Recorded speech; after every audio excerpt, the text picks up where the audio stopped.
Bank Indonesia akan membangun sistem gerbang pembayaran nasional atau GPN.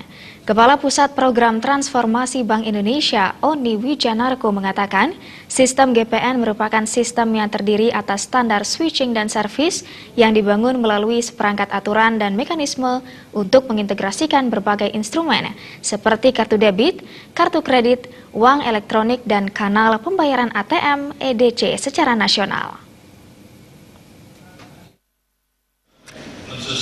Selama ini penerbit kartu menempatkan kanal pembayaran sendiri untuk dapat menerima transaksi kartu yang diterbitkannya. Semuanya cenderung sendiri-sendiri, sehingga setiap EDC device tidak bisa menerima sebuah kartu. Dengan GPN, semua kartu bisa diterima di semua ATM, sehingga memudahkan nasabah dalam bertransaksi. Kita ingin interkoneksi karena tadi kecenderungannya kalau bikin platform untuk dirinya sendiri, tapi kita koneksikan supaya bisa saling bicara, terus terjadi interoperabilitas. Karena kalau platformnya dibikin sendiri, kartunya hanya bisa diterima di sistemnya sendiri. Tetapi nanti kartu atau instrumen bisa diterima di semua, gitu. Itu namanya interoperabilitas. Dan yang ketiga, ada routing domestik. Transaksi di domestik oleh penerbit domestik harus diproses di Indonesia. Jangan diproses di luar dong. Kartunya di sini, terus kemudian transaksinya di sini, kita proses di sini. Dan dengan cara itu, kita bisa menciptakan sistem pembayaran yang aman. Itu kan aman karena diproses di Indonesia semua kan, lancar dan efisien. Kenapa efisien? Lebih murah kan tadi. MDR yang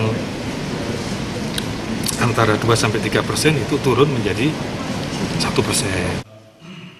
Kausa Iman Karana, Kepala Kantor Perwakilan Bank Indonesia Provinsi Bali mengatakan, akibat transaksi yang selama ini dilakukan di sistem milik orang asing, fee-based income, transaksi cukup banyak lari ke luar negeri, sehingga potensi pajak pun hilang. Sebetulnya pertama potensi pajak berarti kan bisa dikenai pajak. Kedua uang itu kan tidak lari keluar yang fee-nya tadi itu. Yang kita pasar tuh langsung besar kucingnya tuh. Ketiga data itu kan ada di sini. Sampai kan datanya di capture mereka.